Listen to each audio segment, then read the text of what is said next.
All right, we're going to dive into the 2025 Creative Climb Planner and give you a brief tutorial on how to use it. So you're going to open up to these beautiful custom design end sheets that I made for this year with the theme being wildflowers. You are going to fill out all this personal information. You have an overall look at the year. This is actually a more detailed bulleted list on how to actually use the tools and the planner. This is where you will decide how you personally want to achieve growth and profit throughout the year. So this is just an example or a template that's done for you. You can create yours however you want to do that based on your creative business, whether you're in photography or painting, drawing, illustration, whatever it is here. Maybe this is, obviously too much, but just to give you a bunch of ideas. I would kind of focus on 3 different areas or 3 different, platforms that you would want to build up for growth and profit. This is your annual planner, so an overall look at the year. When you do this, you want to start by putting in family events first. So if you have birthdays or important vacations, anything like that that's family, you're going to start that first, and then afterwards, you are going to add in your career or creative goals. So maybe you know that there's a certain creative challenge that happens in January, or there's a certain art festival that happens in October. You're going to start planning those main events out. I would definitely suggest doing this in pencil so you can edit it throughout the year. The suggested schedule for creative flow, this comes from a book, The Art of the Impossible, which is absolutely amazing. This is not from the actual book, the schedule, but the time, like the order of events are. So I would do my workout in the morning. I'm allowing all my time to get dressed, eat breakfast. This is also when I can multitask and journal or read my Bible. Your concentration block for the first 9 to 11, it's going to be whatever you want to focus on. And I would say, eat the frog first. Whatever the hardest thing is, the thing that you don't want to do, put that here. And then your 30-minute release is anything for going for a walk, maybe a meditation, a visualization. So then you're going to have lunch.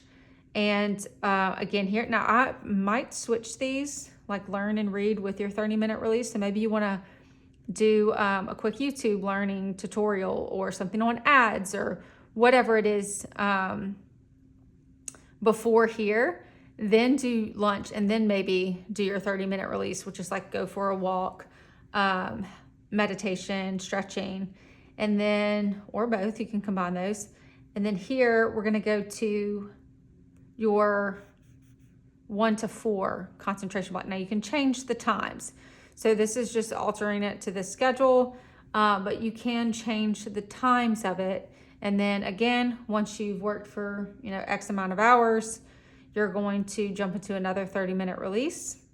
And then you're going to plan and set your goals in your weekly layout for the following day. That way you can shut off the loop in your head and you know exactly what comes tomorrow. So these are suggestions down at the bottom, whether you want to listen to affirmations or a podcast while getting dressed for the day. It's a good way to multitask, to do the hardest thing or top priority during the 9 to 11 concentration block. And these are your ideas for a 30-minute release.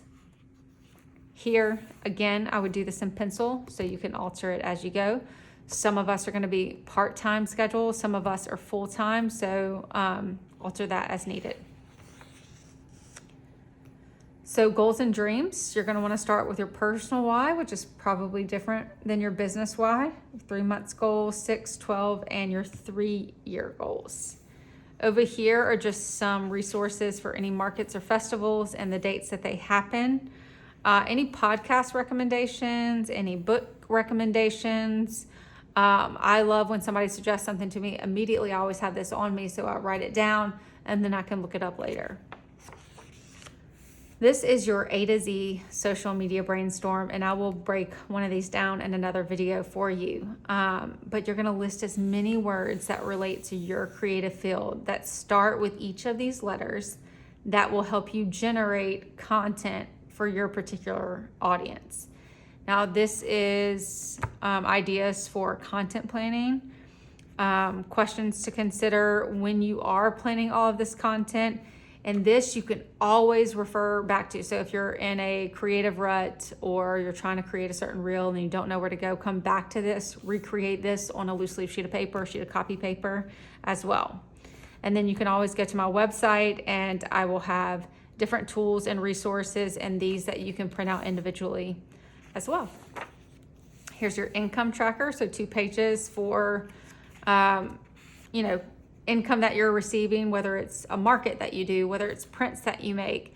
This is an easy way to track it, and then maybe you want to later on when you have the time or on a scheduled tax organization day, you come to this and then you put it all in an Excel spreadsheet.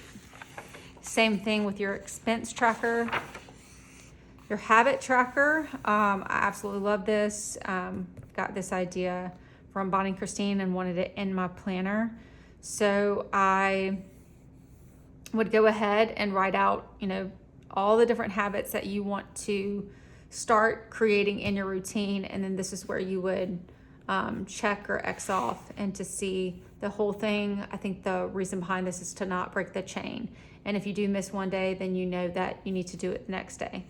This is a suggested monthly planning checklist. So not that you're having to do all these or depending where you're at in your creative career, but these are good things to look at in the month and say, am I going to do a blog bi-weekly? What one thing do I want to focus on learning for the month? Am I going to start every, first Saturday with video batching, and from there, or maybe it's all your YouTube videos right here, and from there you can create all your blogs, your newsletter, etc. But you want to have a overall visual of what that's going to look like. So your creative focus up here is, example is for me, I might put, I want to create 3 portraits for the month, or I might want to join the sketchy challenge or the 100-day project or 100-day happiness project, whatever they are. You can put whatever your creative focus is for the month here.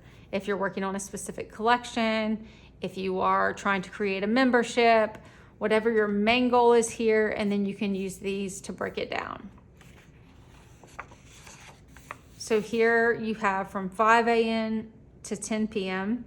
You're going to lay out your week based on your month. So you can use one of these beautiful ribbons, put that where your month is. That way you can kind of refer back to it, schedule in the things that you have on your monthly calendar, any errands or to-do lists, and then idea storming down here. You can definitely doodle, take notes, or anything, or I also like to put sticky notes here, and then I can move them over to the next week if necessary. So that's how it goes throughout the week. Then at the end of each month, you're going to get this monthly reflection, filling out these. This is definitely inspired by Passion Planner. I used to always get that planner, love that planner, and then I would never fill out the reflections, but they're so important. And Tony Robbins says that measured progress is the only way that you get anywhere. So you have to have a way to measure something, and reflecting on your month is one of the best ways to do that. But I also put this measuring tool here. So are we growing? Are we profiting? If we are looking to be full-time creative entrepreneurs. So like, how much did we grow in email subscribers?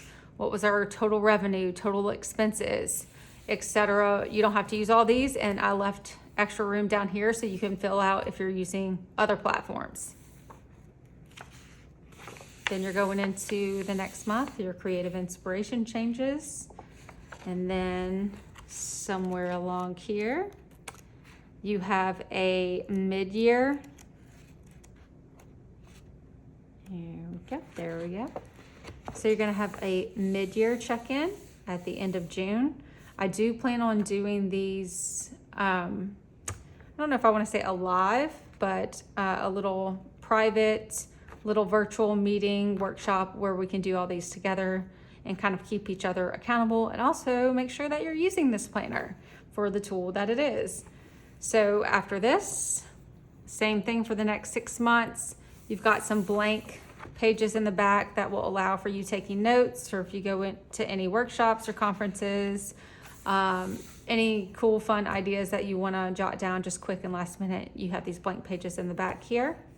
Then if you flip over here to the very back, you're going to get this little double-sided card where you're going to write down all the birthdays, so friends, family members, coworkers. I always put the number here and then a little dash and put their name for each one. And this way, when I go to any month, so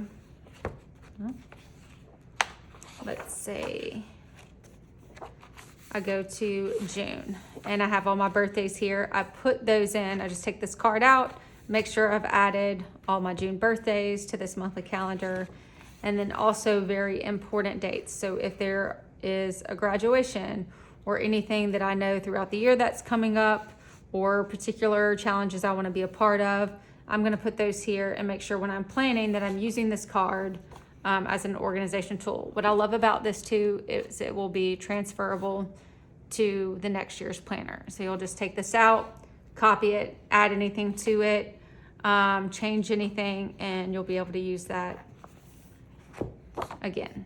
So here we go. And that's it. That's a wrap on your 2025 Creative Climb Planner. Thank you so much.